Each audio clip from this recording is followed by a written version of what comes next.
기본기 얘기는 앞에 뭐 취업시장 얘기도 잠깐 하셨었는데, 그러니까 결국에는 이제 선배들이 취업을 하기 원하는 취업준비생들한테 기대하는 것들은 이제 막 코딩을 갑자기 막 잘한다거나 막 슈퍼 개발자를 찾는 게 아니라 기본기라고 하는 거를 기본기가 좋은 사람을 찾고 싶다 이런 얘기를 굉장히 많이 하거든요. 근데 그 의미가 조금씩 사람마다 좀 다른 것 같아요. 그래서 오늘은 이제 그 국기에서 조금 더 강조하는 기본기와 문제 해결력에 대한 설명을 조금 더 드리려고 합니다. 또 문제 해결력이 먼저 나오는데요. 이 문제 해결력이라는 게 기본기와 문제 해결력에서 문제 해결력이라는 게 뭐냐라고 하면 문제를 해결하는 역량을 얘기하는 거잖아요. 근데 이 문제를 해결하는 역량은 흔히 개발자들이 문제를 해결한다 그러면 그냥 코드를 만드는 것만 얘기하는 경우가 많거든요. 그래서 기존의 코딩 테스트나 이런 플랫폼들이 많고 코딩 테스트, 알고리즘 테스트를 연습할 수 있는 사이트들도 많잖아요. 근데 그런 걸 한동안 강조하다 보니까 그것만 너무 열심히 해가지고 문제를 관찰하고 확인하고 문제가 뭔지를 정의하고 생각하는 능력보다 그냥 코드로 바꾸는 연습만 너무 많이 하게 되는 경우들이 있다는 거죠.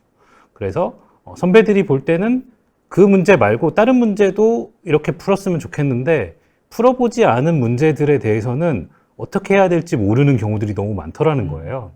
그래서 조금 더 일반화시켜서 설명을 드려볼게요. 그래서 우리가 문제를 정의하는 것들은 문제 해결이라는 거는 문제가 뭐지? 부터 시작을 하는 건데 이거를 연습한 적이 별로 없는 것 같아요.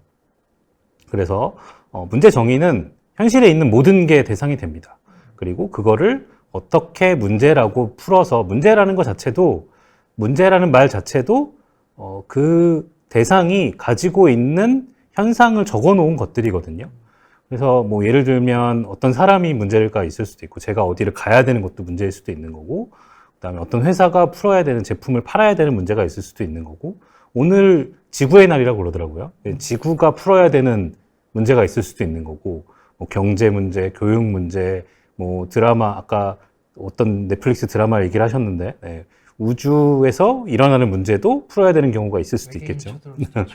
네, 당장 고민할 문제는 아닌 것 같지만 그래서 이렇게 여러 가지 문제들이 있는데 그 문제들을 사실 회사에 가면 그 회사가 풀어야 되는 문제들을 개발자들이 도와줘야 되는 거거든요.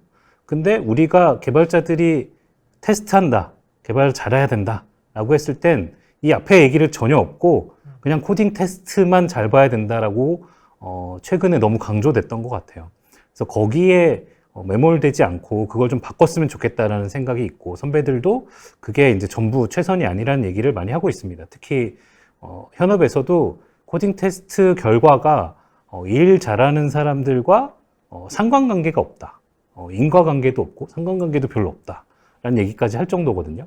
그러면 일을 잘하는 사람을 회사에선 더 뽑고 싶은 건데 그러려면 뭘 다 봐야 되느냐? 그럼 기본기라는 거조차인 건데요.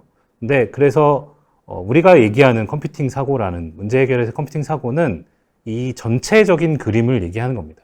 문제를 정의 내리고 그 문제를 어떻게 정의하느냐 그리고 그거를 어떻게 논리적으로 풀어낼 건지 그리고 그걸 어떻게 사고하고 뭐 윤리적으로 도덕적으로 좋은 방법을 찾아서 그걸 컴퓨터로 어떻게 자동화시키고 해결할 거냐 이거를 전반적으로 다 볼 줄 알아야 저 일을 잘하는 개발자라고 얘기를 하는 거거든요.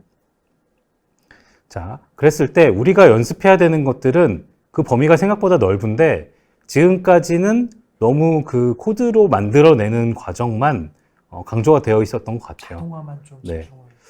그렇게 되어 있었고 이제 개발자들이 하는 일을 봐서도 이 뭐 요구사항을 분석하고 설계하고 구현하고 통합하고 배포하고 운영하는 것들이 부트캠프에서 전체적으로 다 경험을 하게 되는 과정이거든요. 그런데 이 앞부분 요구사항을 분석하고 설계할 때 일어나는 일들이 뭐 글을 읽고 문제를 정의하고 그다음에 주요 흐름을 뭐 구조화시켜서 그게 동작하기 위한 방법이 뭐 어떤 게 있는지 찾아보고 그걸 가지고 비교해보고 더 좋은 방법을 찾아내고 그렇게 해결 방법을 찾아낸 다음에 그걸 시뮬레이션 해보고 적합한지 판단하고 그 중에서도 좋은 우리가 주어진 시간 안에 할 수 있는 걸 선택하는 것들이 엔지니어들이 하는 일이어야 되는데 이게 결국에는 문제 해결력에서 얘기하는 모든 내용들이라는 거죠. 그래서 사실 문제 해결력이라고 하는 게 기존의 북캠 뭐 8기나 7기에서 안 했던 게 아니고요. 저런 과정들을 기존에도 강조를 했었고요. 기존 과정에서도 챌린지나 멤버십에서도 저걸 굉장히 많이 강조를 했었습니다. 그런데 지금까지 이제 선발 과정에서 코딩 테스트라고만 하다 보니까 앞에 말씀드렸던 이 그림에서 뒷부분만 자꾸 생각을 했던 것 같아요. 해결 방법 위에 네. 자동화하는. 예. 그래서 그 얘기 말고 전반적인 얘기를 문제 해결 역량이라고 보고 그거를 테스트하는 문제 해결력 테스트라는 이름으로 바꿔가지고 전체적으로 조금 더 넓혀서 생각해보자라는 걸로 시작이 된 것 같습니다.